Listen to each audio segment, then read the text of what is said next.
Alô Brasil, alô mundo, tudo bem com vocês? Fernando Betete aqui para mais uma live com ele, professor Luiz Antônio Peixoto Vale. E aí, Israel, uma nova guerra. Nem terminou aquela do Hamas e o Irã, outra vez ali, nesse barril de pólvora cada vez mais quente. O que vai acontecer lá? E Europa? O que está acontecendo na Europa? Como é que está a França? Como é que está a Alemanha, as drogas sendo liberadas. Portugal, agora com a direita. Estados Unidos, Trump, Joe Biden, eleições esse ano. X, uma incógnita, né? Lembra da variável X na matemática? Qual o valor de X? Qual será o resultado de X? E, por final, o Brasil aqui sob análise dele, do nosso amigo, do nosso professor, do nosso mentor aqui, Luiz Antônio Peixoto Vale, do canal Checkmate Global, que mais uma vez ali deu uma acertada na agenda e cedeu o espaço aqui para os seguidores do Fernando Betete, muita gente também que acompanha ele, nesse resumo rápido aqui sobre o momento atual. Século XXI, eu realmente esperava que a humanidade estaria mais humanizada, né? Com todos nós irmãos, uma irmandade. Mas não é isso que está acontecendo, né, professor Luiz Antônio Peixoto Vale? Seja muito bem-vindo. Boa noite, Betete. Boa noite a todos que nos veem e ouvem, né? Essa observação sua é muito interessante. Se nós olharmos do ponto de vista filosófico, artístico, né? A humanidade parece estar passando por um momento muito complicado. Se você olhar as grandes produções da escultura, da música clássica, das artes, né? Parece que nunca mais vai surgir um Michelangelo, um Da Vinci, né? Um Mozart, um Bach, né? Então, um Chopin. Parece que nós tivemos uma involução, né? Mas são momentos difíceis de uma disputa pelo poder mundial, como eu já coloquei, e disputas prevalecem muitas vezes sobre a produção artística, sobre a produção filosófica. Betete, quando você cria um clima de conflito, de atrito, essa pressão psíquica, uma certa ansiedade pela sobrevivência, tudo isso prejudica a inspiração, né? E talvez responda em parte essa sua colocação inicial. Um prazer estar aqui com você, Betete. As nossas agendas realmente nós temos tido um pouco de dificuldade. Eu, agora no início do mês, também viajo e vou passar um tempo fora, mas sempre que possível estamos juntos. É um prazer estar aqui. Muito obrigado aí pela confiança, professor Luiz Antônio. E vamos fazer aquele sobrevoo no planeta Terra, né? Podemos começar por onde? Israel ou China? O que você prefere agora, professor? Podemos vir do Império do Sol Nascente, Japão, né? A gente vem de lá para cá, então, né? Fazendo o caminho do Sol. O Japão, Betete, tem tido uma certa agitação lá em função de um certo frisson, se preparar para um conflito com a China. Aqueles que conhecem a história sabem que durante a Segunda Guerra Mundial, né, e um pouco antes também, o Japão invadiu a China, houve um conflito grande. Os chineses acusaram muito os japoneses de certas atrocidades, vamos falar dessa forma, e o Japão está um pouco preocupado que a China venha a se vingar dessa situação. Então, as forças de defesa do Japão, que pela Constituição sempre foram muito contidas, se preparando sempre para uma situação eminentemente de defesa, estão sendo estimuladas agora pela Europa, pelos Estados Unidos, a que se gaste um percentual maior do PIB japonês em defesa. Aliás, os Estados Unidos têm pedido isso já desde a época do Trump, viu, Betete? Que a OTAN, os membros da OTAN, gastassem mais dinheiro com defesa e não ficasse tudo só nas costas dos Estados Unidos. Então, hoje você tem ali, naquela região da Ásia, o Japão, a Austrália, Taiwan, né, a Indonésia, vários países ali, e Vietnã, se preparando para uma possível situação mais conflitante. E o Japão, naturalmente, tem uma situação econômica mais privilegiada e está destinando mais valor e tecnologia. A tecnologia japonesa, principalmente de submarinos, tem sido observada com atenção porque eles têm conseguido construir submarinos bastante silenciosos. Então, o Japão, a Austrália, aquela região ali toda se preparando para uma situação, inclusive a Índia, temos eleições presidenciais na Índia, o Modi, que é o primeiro-ministro, tem sido uma pessoa de destaque, parece ser o favorito na eleição, mas a gente nunca sabe como serão. A Índia, lembrando a vocês, já teve problemas de atrito e de conflito com a China e já teve também com o Paquistão, com seus 2 grandes vizinhos, e são os 3 potências nucleares. China é uma potência nuclear, a Índia é uma potência nuclear e o Paquistão também é uma potência regional com armas nucleares, sendo o Paquistão um país muçulmano.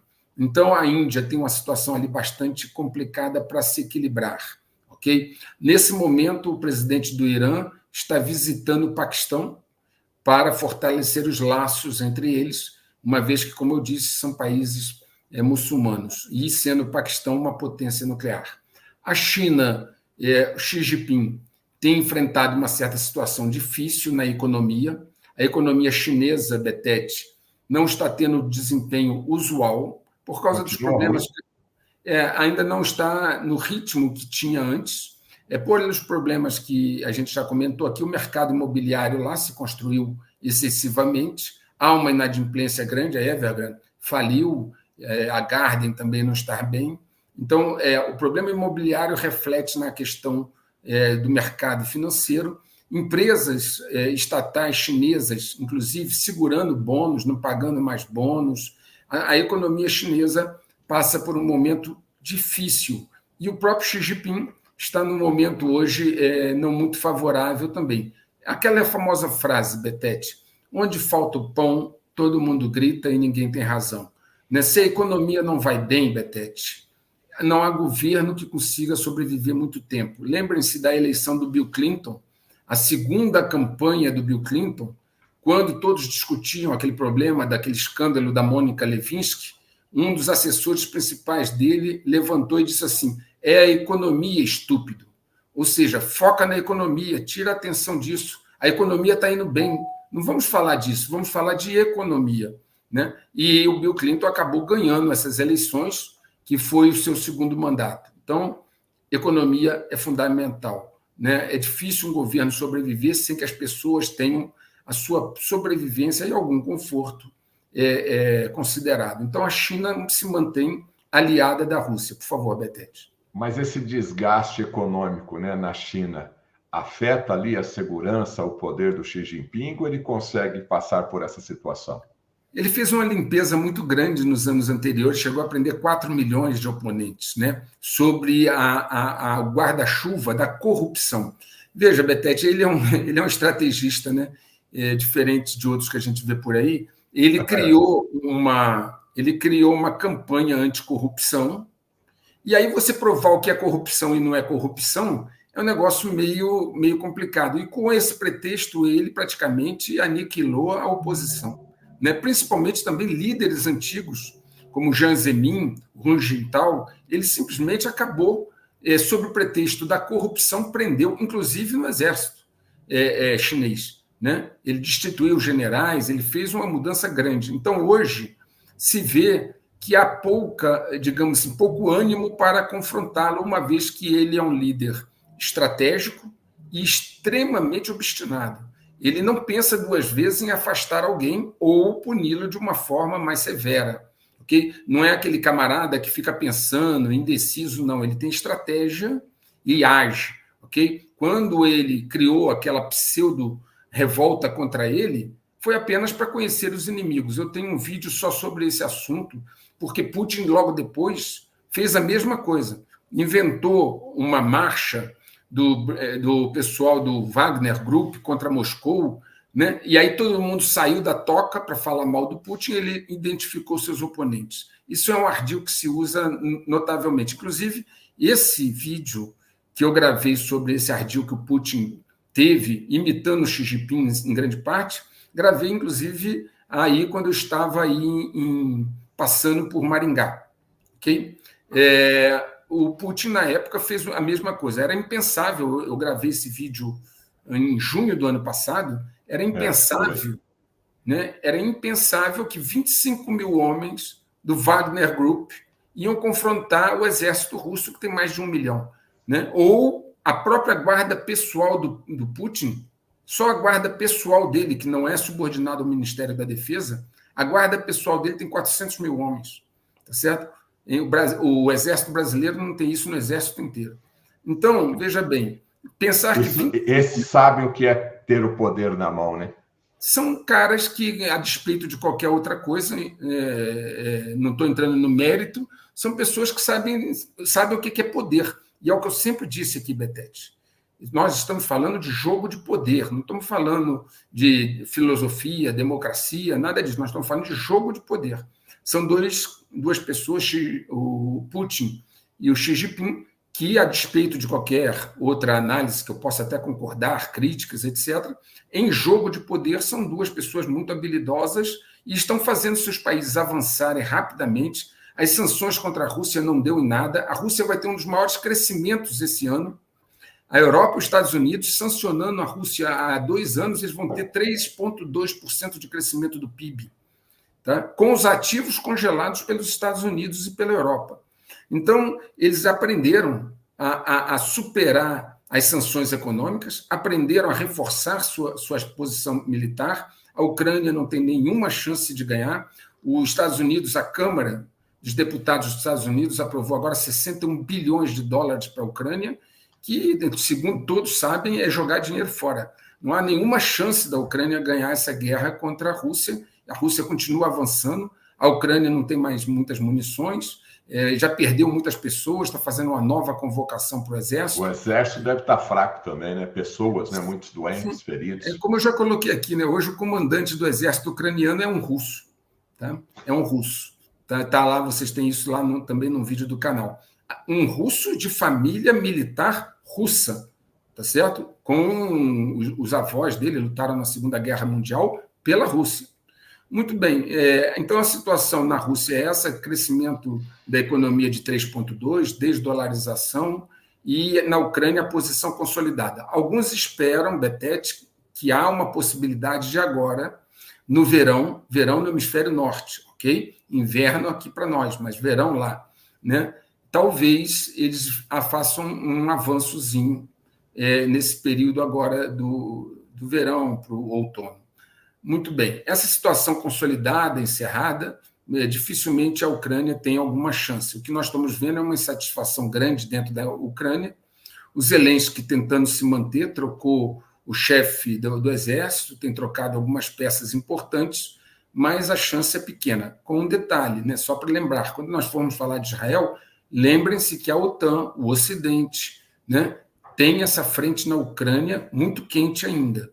Continua a gastar dinheiro, 60 bilhões sendo enviados para lá, munição, armamento, pessoal, toda a parte de assistência lá para mexer com equipamentos, monitorar alvos e tal, é feito pela OTAN, não são ucranianos. Okay? Na verdade, a OTAN está diretamente envolvida.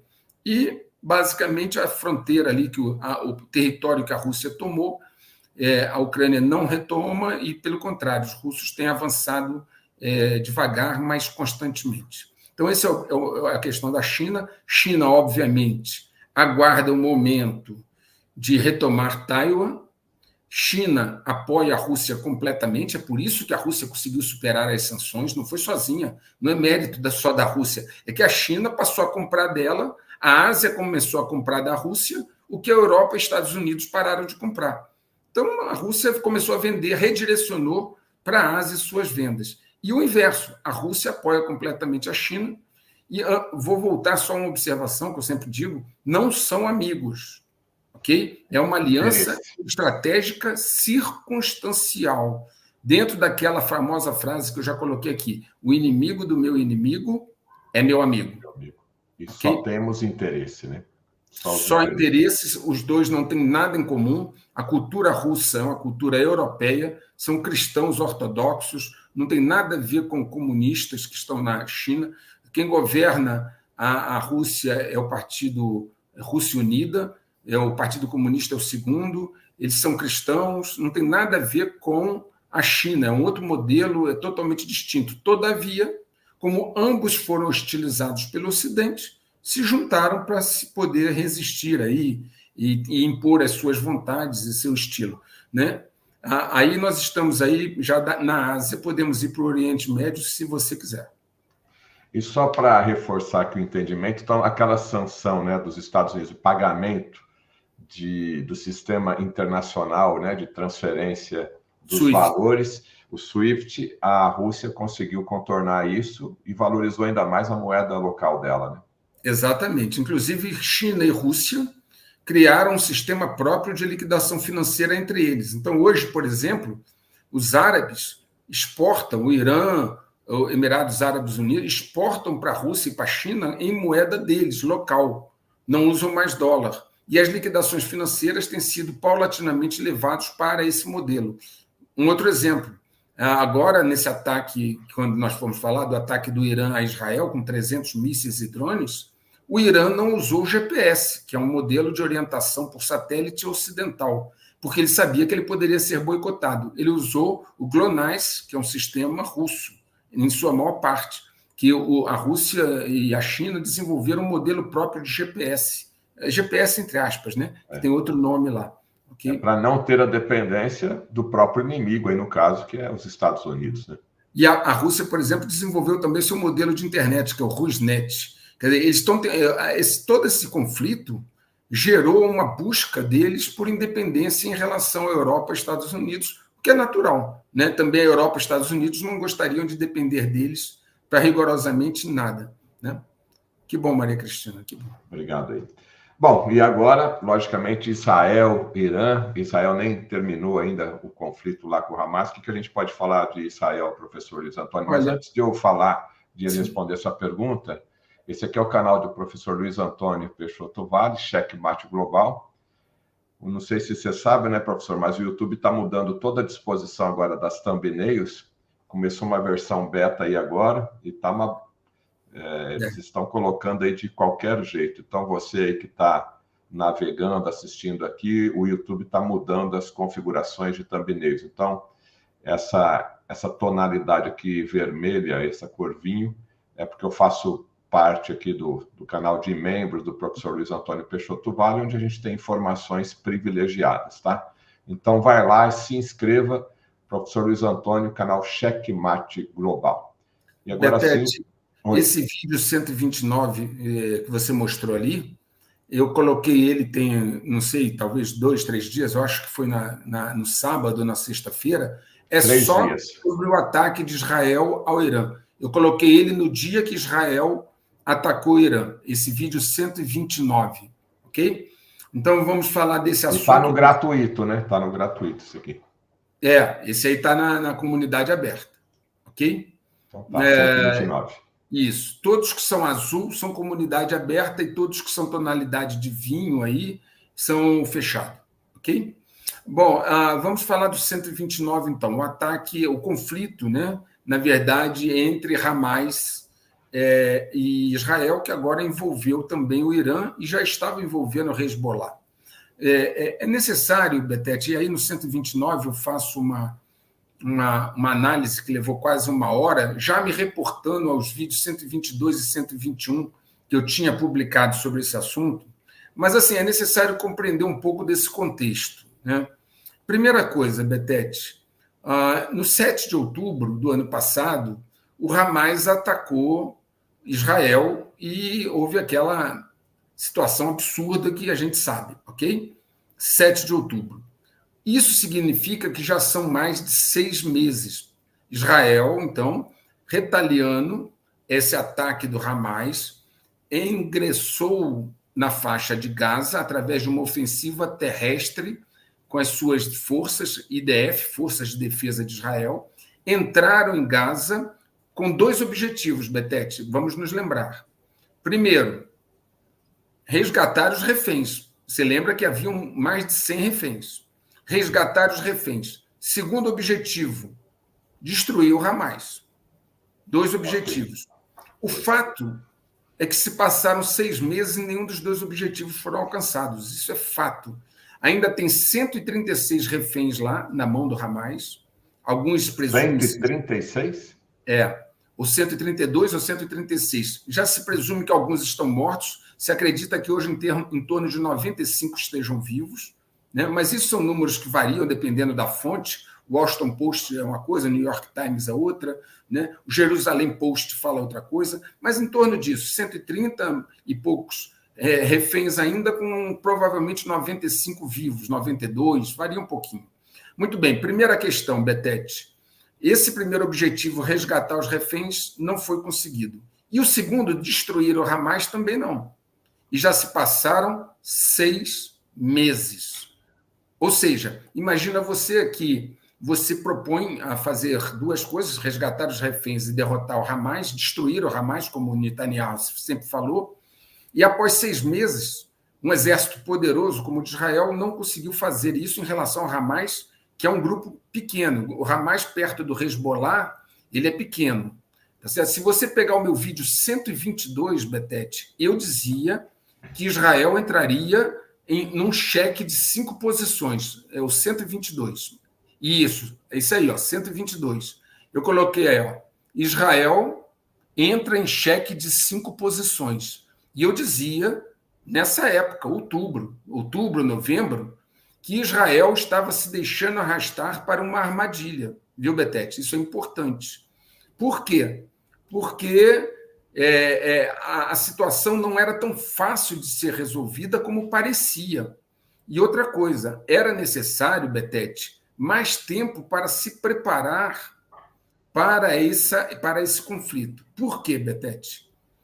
Israel, a economia de Israel não é suficiente para bancar uma guerra prolongada. Para você ter uma ideia, na noite que Israel se defendeu dos 300 drones e mísseis do Irã, ele gastou de 1 a 1,3 bilhão de dólares só naquela noite para se defender. Isso previsto por um general israelense. Tá?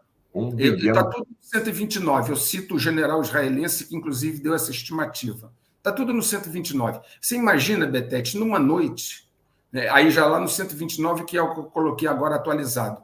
Tá? Imagina, Betete, numa noite você gastar de 1 a 1,3 bilhão de dólares. Então, o que acontece? Vamos lá, uma análise rápida, e aqueles que quiserem dar uma olhada mais profunda podem pegar lá e entrar no 129. Primeira coisa, fato. Israel ainda não conseguiu resgatar os reféns e nem vencer o Hamas.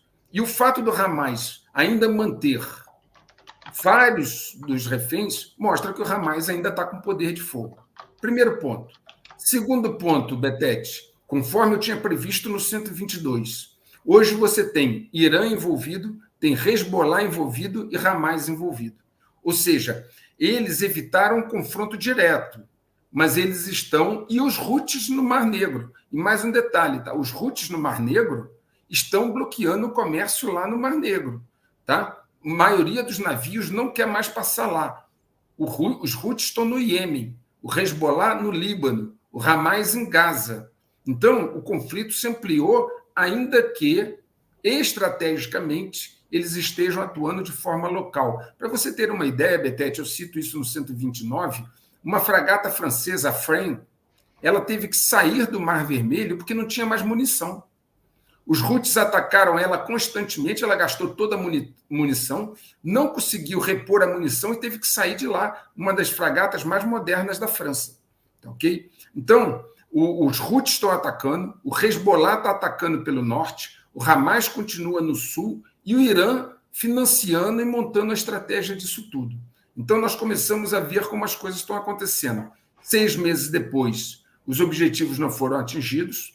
As IDF, que é as Forças Armadas, né, as Forças de Defesa de Israel, já saíram do sul da faixa de Gaza, deixaram lá uma divisão, eles já saíram de lá, deixaram apenas uma divisão lá.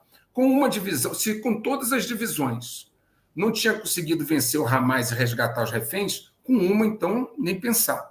Então, já houve uma retirada das forças, talvez estratégica, para descansar, para repensar a estratégia, para voltar a atacar, mas o fato é que houve uma retirada. E, além disso, Betete, o que acontece? Todo ataque, depois daquele ataque do Hamas, né, aquela coisa que aconteceu, todo mundo apoia, e os israelenses, não, vamos lá, vamos resolver isso. Só que com o tempo passa, Betete, todo conflito é assim. O do Vietnã foi assim, no Afeganistão foi assim, no Iraque foi assim. O tempo vai passando e, à medida que começam a ter baixas, as pessoas começam a voltar em caixões, a alegria começa a diminuir. Então, a opinião popular muda, né? A economia começa a pagar o preço. Por quê? Porque a economia de Israel não é uma economia grande, é forte, mas não é grande. Veja, eu digo no 129, lá, profundamente, o seguinte: para Israel, as forças de defesa de Israel não são os Estados Unidos, não são China, não são Rússia, né? Não é um número tão grande. Então, ter perdido comandantes, chefes de batalhão, oficial do Estado-Maior das Forças Armadas, tudo o que aconteceu, Israel está pagando um preço grande. Isso eu cito lá as autoridades que falam isso. Inclusive, o ministro da Defesa de Israel dizendo: precisamos recrutar pessoas. É uma questão de matemática, não é política. Eles já perderam muitas pessoas. Muito bem. Com isso, à medida que os corpos vêm, as famílias se lutam, as famílias se entristecem e a economia declina, toca a sirene, ataque aéreo, você fecha tudo, né? Gasta 1 bilhão num dia, gasta mais 1 bilhão no outro. A economia tem um preço. À medida que isso acontece, irrompem protestos. E estão havendo protestos internos em Israel muito fortes contra o governo de Netanyahu. Não é contra Israel, gente. Não é contra o governo de Israel. Há um direcionamento muito forte em cima do Netanyahu, que a população acha que ele está conduzindo de uma forma equivocada o conflito. Então, as pessoas começaram a ver um decréscimo da economia, começaram a ver que os alvos não foram atingidos, não venceram Hamas e estão pagando um preço por isso.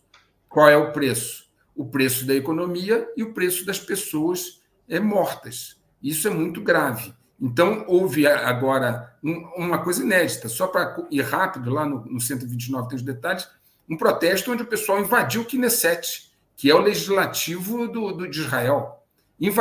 O Betete e aqueles que nos ouvem veem, o protesto chegou a um ponto deles furarem a segurança, tentarem entrar na casa do primeiro-ministro Bibi, ele é conhecido como Bibi, Benjamin Netanyahu. E o chefe do Shin Bet, que é a segurança interna, teve que ir lá. Ok? Então, a situação de protestos em Israel ocorre. Esse tipo de coisa, Betete, é bom você procurar na mídia israelense, o Jerusalem Post, o Inet, ok? Sai pouca coisa aqui no Ocidente sobre esse assunto. Tá? Você tem que ir na mídia israelense para poder ver essas notícias. Bom, diante desse contexto, o que acontece então, Betete? O Bibi, o Benjamin Netanyahu, na estratégia dele, ele precisa de uma guerra, porque a guerra une as pessoas. A guerra cria uma situação de união. Não conseguindo uma guerra, ele entra numa situação difícil. E aí vamos agora aos ataques. Por isso, por precisar de uma guerra, Netanyahu atacou o consulado lá do Irã em Damasco, na Síria. Ainda que aquilo fosse um anexo da embaixada, não era bem a embaixada, nem o complexo diplomático. Muito bem. Quando Netanyahu atacou ali e avisou os Estados Unidos em cima da hora, ele sabia que o Irã teria que retaliar. Como foi em 2020, aqueles que se lembram, quando os Estados Unidos matou o general Soleimani, lá no Iraque. O Irã bombardeou bases militares dos Estados Unidos. Então, os Estados Unidos, no governo Trump, com um drone, matou um general iraniano, Soleimani, quando ele estava no Iraque. E Israel retaliou atacando bases americanas no Iraque. Eles sabiam, Israel sabia que o Irã ia retaliar. E no raciocínio estratégico de Netanyahu, quando o Irã retaliasse, estaria aberta aí a porteira para uma guerra mais ampla envolvendo os Estados Unidos diretamente.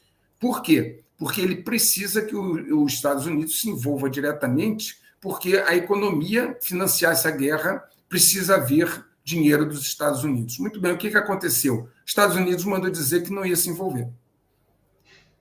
E aí, quando o Irã ataca Israel com 300 drones e 300 mísseis, num ataque também calculado para não provocar uma guerra, porque o Irã não tem interesse numa guerra, assim como os Estados Unidos não têm interesse nessa guerra, nem a Europa. Quem tem interesse nessa guerra são os DGs, tá certo? Então, quando o Irã ataca Israel com 300 drones e 300 mísseis, ataca em áreas desérticas, principalmente no deserto ali de Negev, etc. Para quê? Para não provocar baixa e ser uma retaliação, digamos assim, aceitável. Por favor. E teve um fato também dos Estados Unidos na Organização das Nações Unidas, né, que ele vetou ali uma ação ali que prejudicou Israel, no caso, também. Ali durante... Agora, existe, e além dessa pergunta, existe essa estratégia do inimigo enfraquecer Israel, então? Ou seja, né, ataque do lado do sul, ataque do lado do norte, você tem um limite ali de soldados, então tudo isso está sendo muito bem pensado, articulado. Imagina, Betete, a estratégia deles, depois do ataque do Hamas, dos árabes, né, foi enfraquecendo e desgastando. É uma guerra de desgaste, é uma guerra de atrito. São 6 meses que Israel está gastando um dinheirão, perdendo pessoas, uma guerra que vai de casa em casa, rua em rua, hospital em hospital. Né? Ele já gastou o dinheiro que ele já muito grande para a economia dele. Reservistas, né? As armas de Israel são caríssimas, porque são compradas do complexo industrial militar americano, que é particular e ganha dinheiro vendendo arma. Volto a dizer, naquela noite do ataque do Irã, foi 1 a 1,3 bilhão de dólares numa noite para se defender pelas camadas do Iron Maiden. Então, veja bem, Irã ataca para se vingar lá da morte dos 3 generais dele, foram 11 oficiais no total, né, 11 pessoas no total, 3 oficiais, o principal da Guarda Revolucionária. Ele ataca com 300 drones e mísseis num local não muito habitado, mais instalações militares. Israel se defende. Agora, observem só uma coisa. O ataque de Israel ao Irã, não, à Síria, onde estavam os iranianos, foi dia 1º de abril, salvo engano. 1º de abril. O Irã fica 13 dias embromando, enrolando, avisando, vou te atacar, hein? Vou te atacar, hein? Vou te atacar, para atacar só no dia 13. Ora, Betete, potências militares como são Irã, Israel, etc., suas forças armadas têm sempre um plano pronto. Ninguém faz plano na hora. Um plano de retaliação está sempre pronto. As armas estão sempre prontas e as forças armadas estão sempre em prontidão. Níveis de prontidão diferentes, mas sempre em prontidão.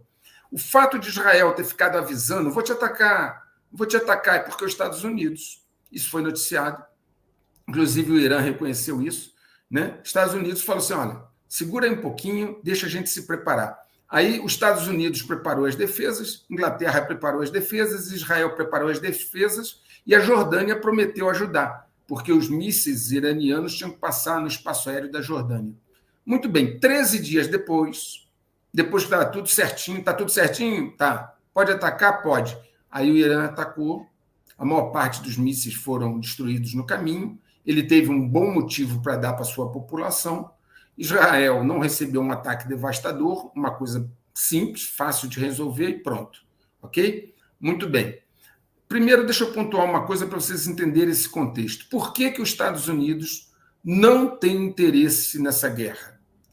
Por um motivo simples, Betete. Biden está em campanha presidencial. E tem 2 situações que ele não pode passar. Muito graves se essa guerra se expandisse. Primeiro, uma guerra no Oriente Médio faria o preço do petróleo disparar para 130, 150, R$200 um barril. Mais uma vez a economia, né? Se o preço do barril de petróleo, Betete, dispara, acontecem 2 coisas. Primeiro, falta de abastecimento, porque as reservas estratégicas dos Estados Unidos, que sempre foram para 60 dias, 70, estão em 17 dias, porque o Biden vendeu o petróleo da reserva estratégica para a China. Então, hoje, os Estados Unidos têm reserva estratégica para 17 dias. Então, se há um conflito ali no Oriente Médio, tá? Os Houthis já bloquearam o Mar Vermelho, o Irã bloqueia ali Hormuz, etc., e não passa petróleo, os Estados Unidos vão ter desabastecimento e o petróleo que vier, o preço do petróleo, o barril dispara para 150, $200 o barril. Então, o que acontece com a campanha presidencial de Biden, Betete? Inflação disparando, preço do petróleo nas alturas. A campanha presidencial do Biden naufraga. Sim. 2, a maioria dos eleitores do Biden é conservador, Betete? Não, são progressistas. O Partido Democrata, a sua base é de viés de esquerda, que apoiam a Palestina. Ele não pode perder os votos dessa gente, que é a base do Partido Democrata. Então, por 2 motivos, o Biden não apoia essa guerra e não vai apoiar. Primeiro, porque o preço do petróleo dispara. Tem outros também, mas eu estou encurtando para a gente poder avançar. Tá? O preço do petróleo dispara, colapsa a economia americana, cria uma inflação mais alta do que já está. E 2, ele perde os votos da sua base eleitoral. Biden perde a eleição. Então, Biden não apoia, não apoiará, e já falou isso para Netanyahu. Nós não vamos apoiar essa guerra se alastrando. O Kirby já falou isso, todas as autoridades americanas já falaram. Nós damos apoio a vocês, desde que a guerra não se alastre. Bom, os Estados Unidos, então, não quer essa guerra, a Europa também não quer essa guerra, e o Irã também não quer. O Irã também não tem interesse, porque dia a dia o Irã está se fortalecendo com o apoio da China e da Rússia. E dia a dia Israel está ficando mais fraco com o gasto que está tendo com o Hamas e o Hezbollah e os Houthis. Então, enquanto Israel está se desgastando, o Irã está se fortalecendo. Então, o tempo joga a favor do Irã. Ele prefere esperar mais tempo para entrar nesse conflito. Então, o que está acontecendo, então? O Irã atacou Israel depois de 13 dias, porque os Estados Unidos fez um acordozinho, que nem tinha feito lá na época do Soleimani. Eu falo dos acordos todos aí no 129, tá bom? Israel recebe o ataque, um ataque suave para ele não retaliar.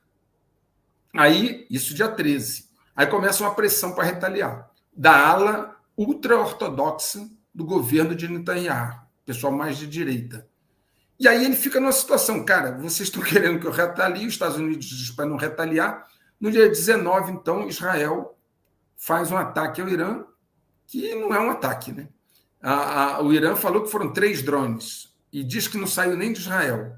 Agora surgiu uma notícia, não me lembro se no New York Times, dizendo que foi um míssil de 2 estágios. Seja o que for, não fez nem cosquinha. Né? O ministro da Segurança Interna, da Segurança de Israel, ele disse o seguinte, ele botou um termo lá em hebraico, dadalé. Dadalé é tipo assim, fraco, chute para o goleiro pegar. Tá certo? Então, assim, tá tudo lá no 129, volto a dizer, eu estou encurtando porque a gente já está com quase 40 minutos. Tá certo? Então, por isso, eu estou dando os motivos para vocês entenderem porque, por exemplo, também, voltando a essa questão que você falou da ONU, por que os Estados Unidos não vetou uma resolução da ONU pedindo um cessar-fogo? Estados Unidos não vetou, ele se absteve, porque ele quer um cessar-fogo, ele não quer o alastramento da guerra. Entendeu? Os Estados Unidos hoje, o Biden, não, vamos falar Estados Unidos, governo Biden. O governo Biden não tem interesse no alastramento da guerra. Então, esse é o cenário. Inclusive, o Biden já avisou que não aceitará que Israel faça uma ofensiva em Rafah, que seria a próxima mexida militar de Israel. É uma cidade com 1,5 milhão de palestinos que se refugiaram lá. Já avisou. Agora você imagina, olha só, Israel fez aquela retaliação que não é retaliação, né? Aquele ataque com 3 drones ou um míssil de 2 estágios não foi nada. O governo de Netanyahu enfrentando protestos e uma queda da economia. Netanyahu ficando desesperado pela sua sobrevivência política.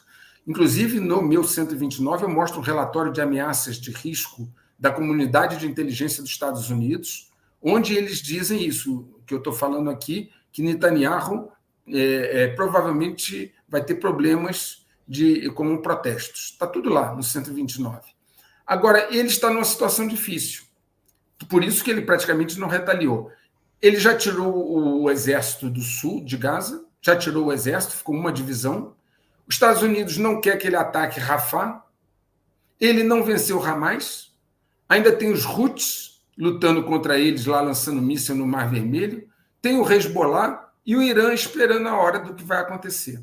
Então, é uma situação explosiva porque Netanyahu sabe que só um catalisador de alta potência faria com que os Estados Unidos fosse atraído para diretamente lidar com a guerra. E ele não tem opção. Netanyahu só tem dois caminhos.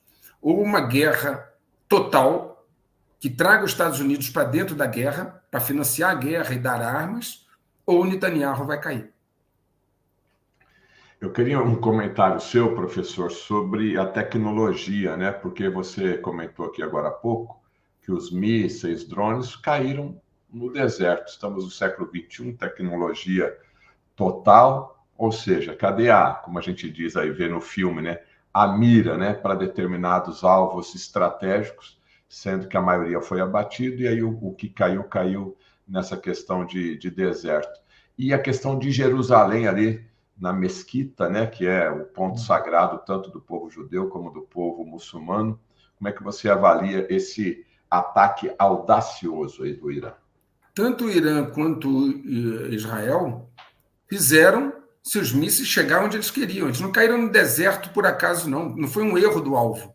Foi propositalmente escolhido para não gerar perdas. Foi propositalmente escolhido para não gerar baixas que provocasse uma resposta de uma parte ou da outra. É um ataque, para inglês ver, é um ataque para dizer para a sua população, retaliei. Mas não era para acertar ninguém. Obviamente, se Israel quisesse atacar o Irã, Betete, ele poderia atacar com a sua força aérea passando por cima da Jordânia, a Jordânia não ia fazer nada. Ele tem mísseis muito melhores do que aquilo que foi usado. E o Irã também tem. O Irã tem míssil hipersônico, que a Rússia passou a ter tecnologia para eles. Nenhuma defesa aérea ia barrar uma enxurrada de mísseis hipersônicos. O Irã não usou. Não foram feitos, nenhuma das duas retaliações foi feita para ser de verdade. Foi mais um jogo de mídia. Eu falo no 129, vocês já devem saber. As duas primeiras vítimas numa guerra é a verdade e os civis. Ok? Por isso essa situação está assim. Agora, o Israel caiu no cheque de 5 posições que eu falei lá no 122. Ele agora está numa situação difícil. Ele está lutando contra o Hamas no sul, o Hezbollah no norte e os Houthis no mar. Fora o Irã. Mostrou para o mundo que ele não tem como retaliar o Irã para valer. Já tirou o exército do sul de Gaza. O que ele vai fazer agora? Como é que vai ser isso agora? Então, volto a falar, Netanyahu está numa situação difícil. Ele sabe que ele precisa de uma guerra para valer, que atraia os Estados Unidos, e se ela não ocorrer, quem diz isso não sou eu, está lá no relatório de avaliação de ameaças de riscos da comunidade de inteligência dos Estados Unidos, que eu cito no 129. Lá está escrito que eles esperam que o governo de Netanyahu provavelmente cairá. Relatório da comunidade de inteligência dos Estados Unidos, no vídeo 129. E pode cair no meio da guerra? É possível? É possível. Eles estão esperando, segundo o relatório, eles estão esperando que os protestos crescerão à medida que mais mortos voltam, que a economia se debilita, e aí haveria... Já está havendo lá, eu falo também lá, vários políticos se manifestando contra Netanyahu. Ele tem uma situação muito difícil. E é o tipo de situação, Betete, eu vou deixar gravado aqui, que me preocupa. Políticos acuados tendem a fazer coisas radicais. É o tipo de coisa que me preocupa. Não só você, mas praticamente o mundo inteiro, né?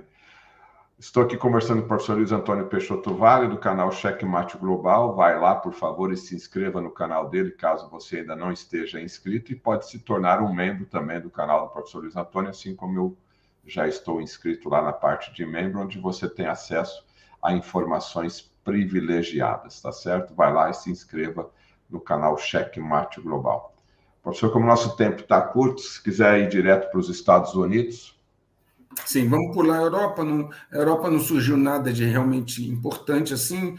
Macron fazendo as ameaças de que a França vai fazer acontecer.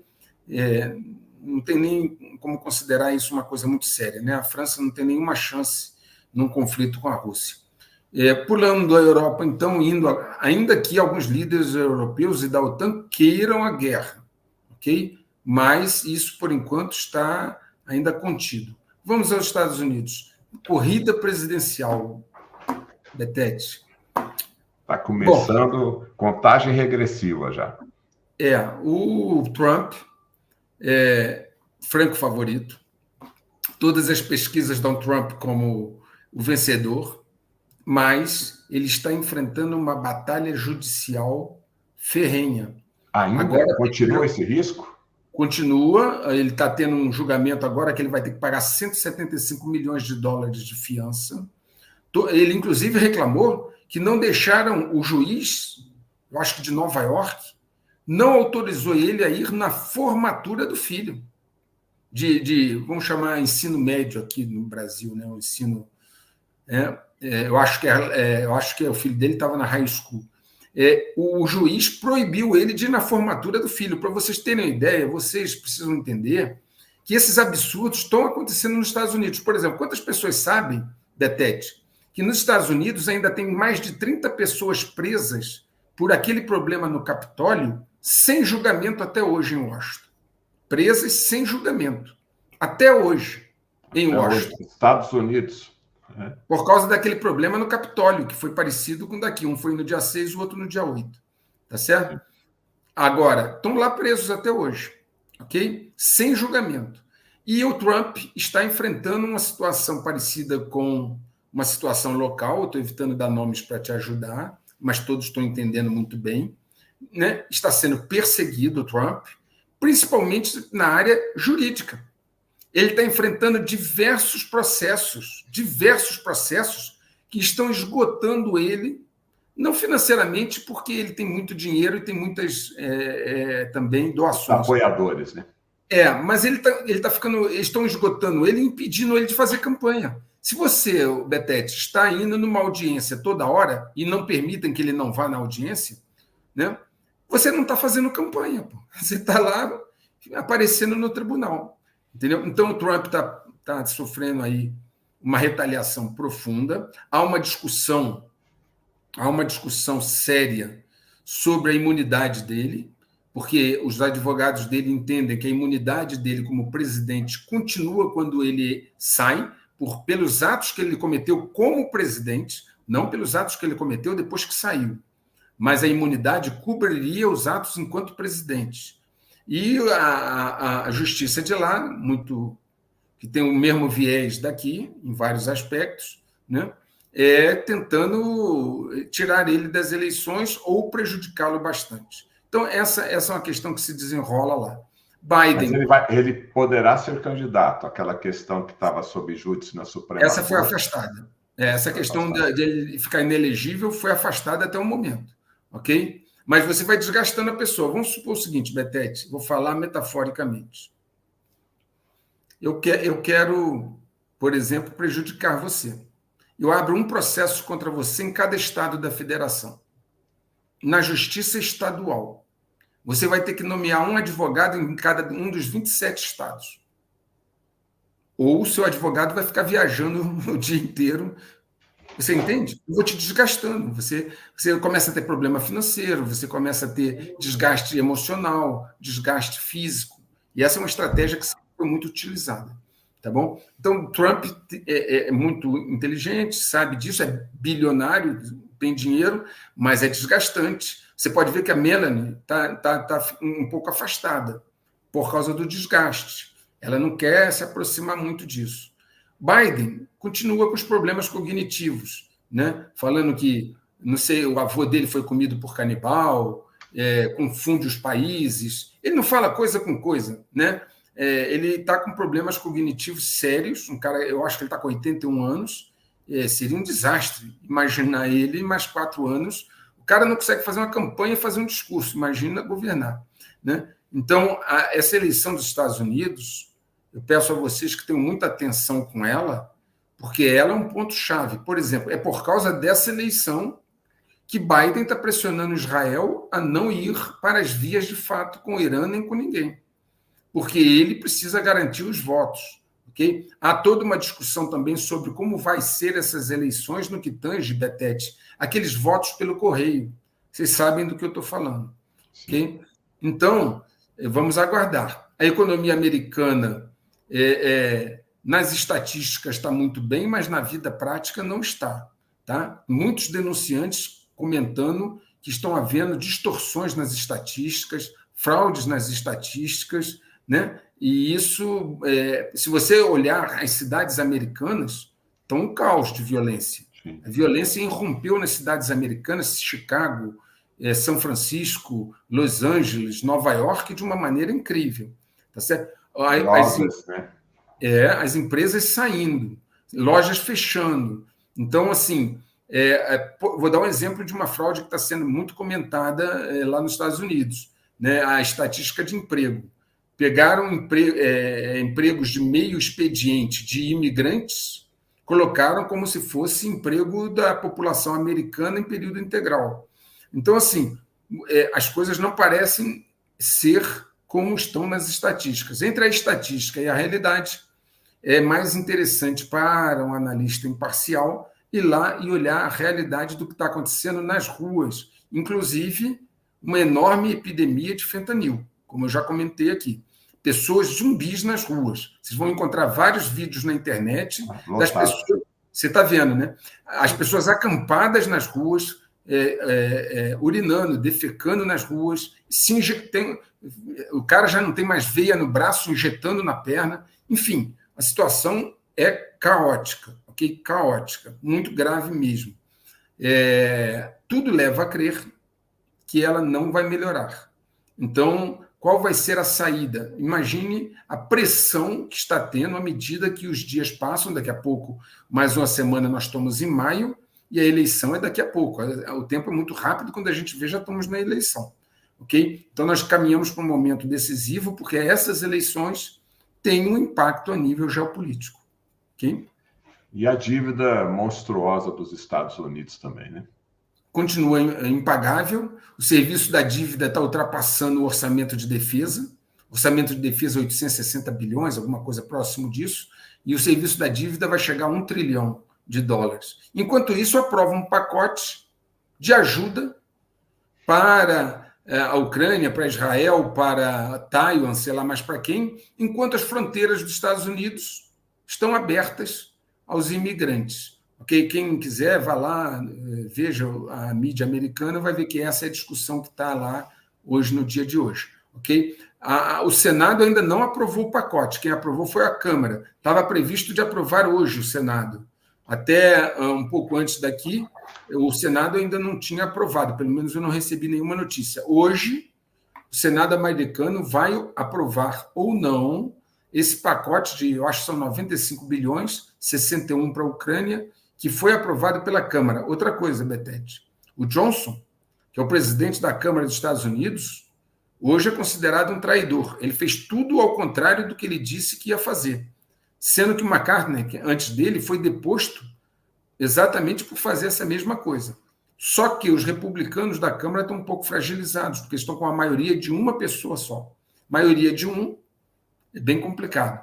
Então, os Estados Unidos está num momento bem delicado, bem difícil mesmo.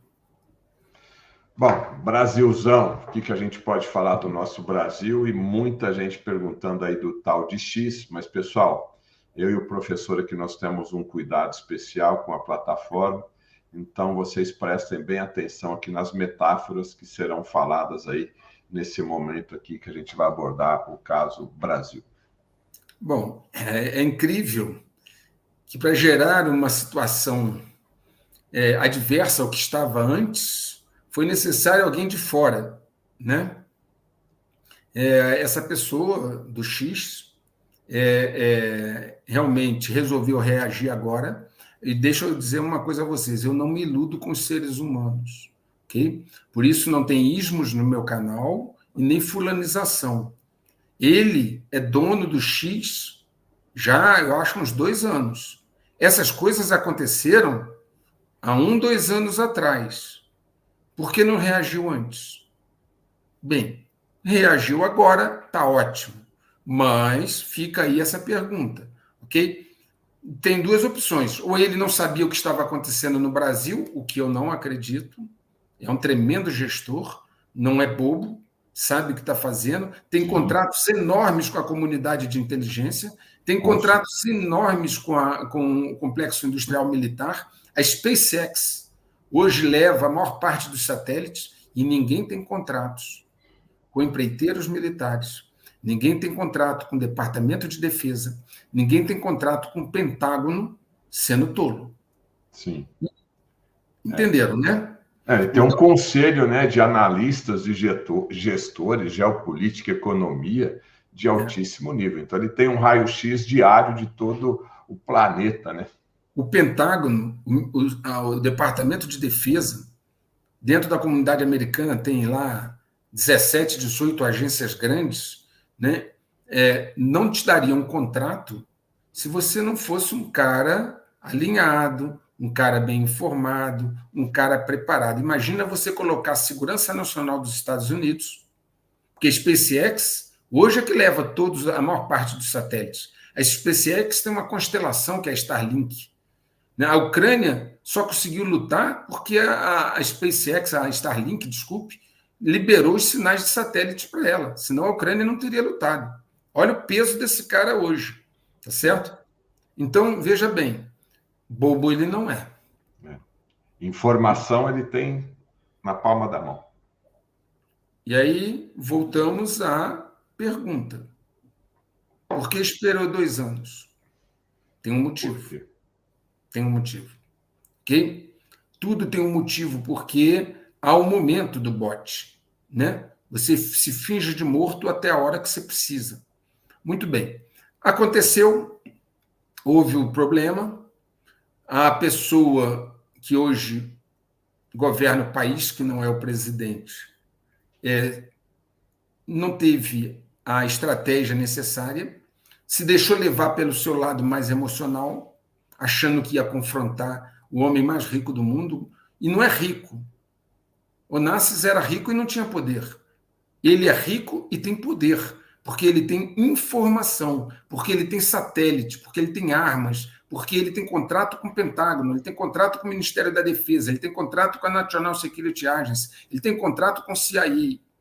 Não estamos falando de um bilionário qualquer, um cara que fica numa praia lá no Caribe curtindo o seu dinheiro. Muito bem, voltando a essa questão.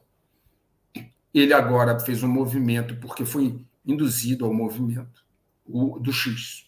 Ele foi induzido por um motivo, um contexto. Ele poderia ter feito isso há um ano atrás, porque tudo isso já estava acontecendo há um ano atrás. Vai lá no FireX, né? E está lá. Mas fez agora. Bom, a situação é a seguinte. A pessoa que se sentiu atacada aqui no Brasil e reagiu, não tem munição para uma guerra dessa. Aqueles que estão no seu entorno começaram a perceber que foi além da linha, passou da linha. E começam a querer abandonar o barco.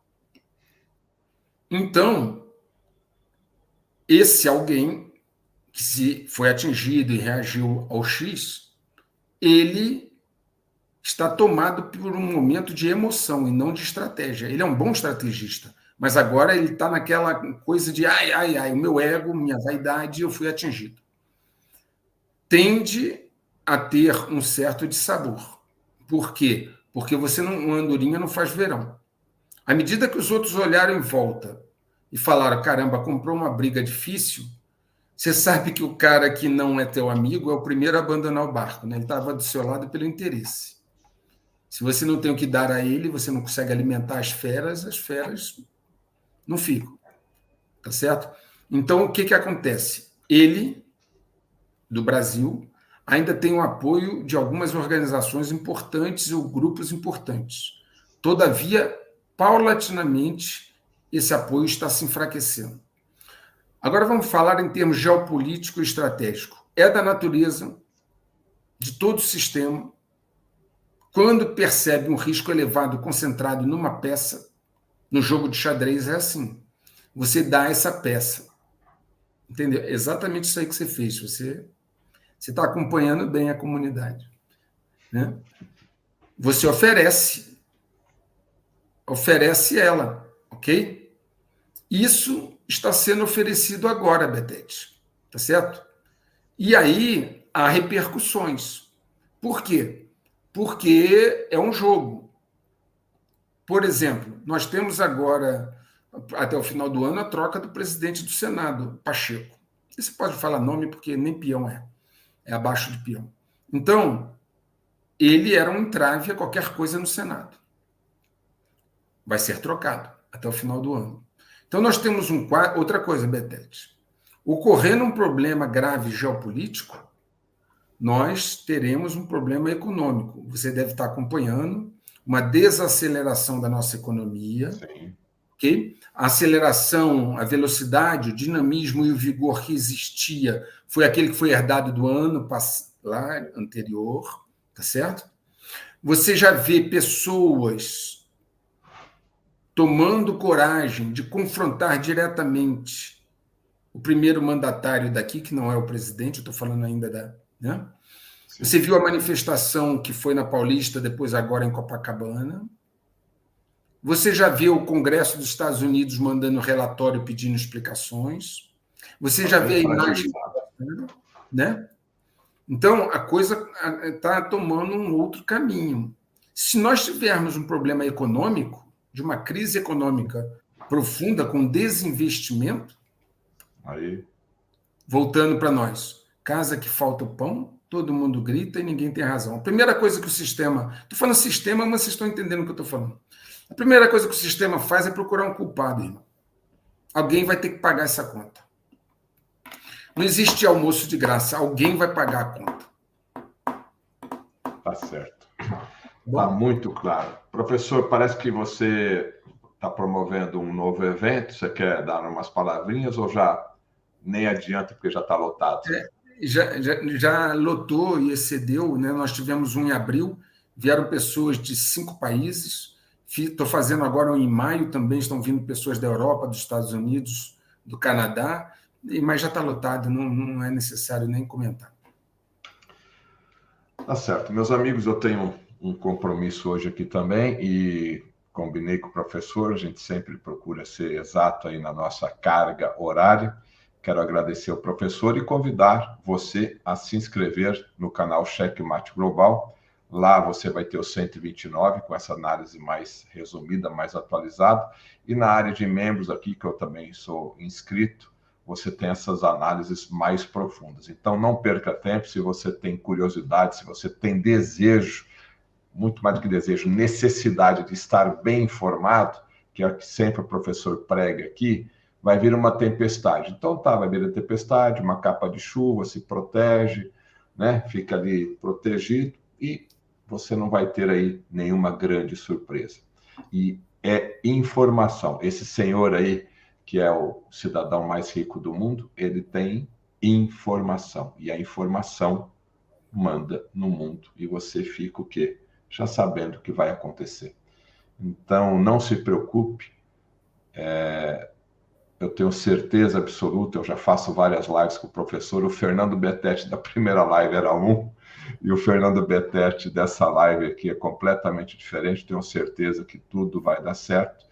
E a gente está nesse processo de transição, que é necessário a gente passar por esse processo, mas eu e as pessoas aqui do canal e também do canal Checkmate Global, nós conseguiremos atravessar e chegar a um porto seguro.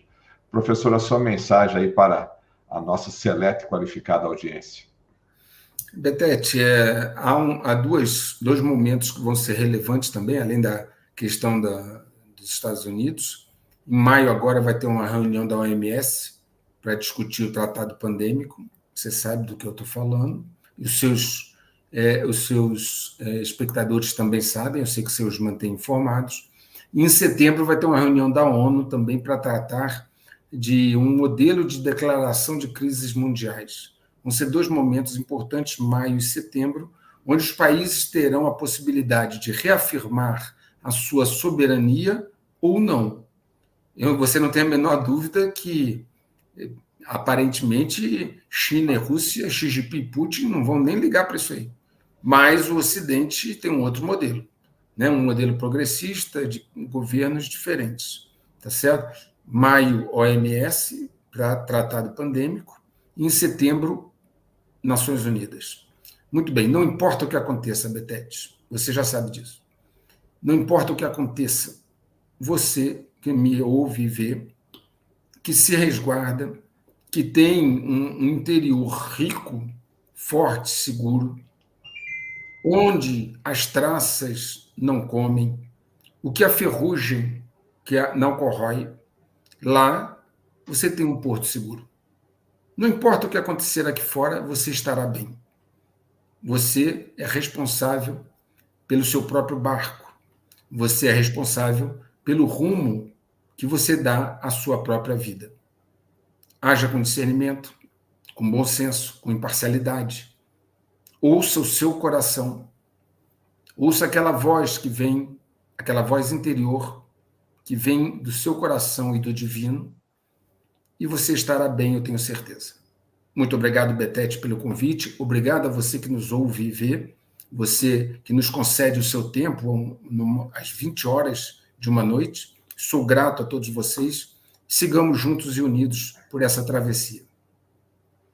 Eu que agradeço aqui a gentileza do professor. Sempre que eu convido, ele sempre está à sua disposição, à nossa disposição aí, encaixando o horário. Então, quero agradecer mais uma vez e oportunamente trarei o professor Luiz Antônio Peixoto Vale para nos manter informados aqui e cada vez mais seguros nesse momento de transição, chegando aí ao nosso porto seguro. Gostou da live? Deixe seu positivo, compartilhe essa live aí no grupo de amigos, da família, da empresa, que é muito importante que todos vocês tenham noção do que está acontecendo.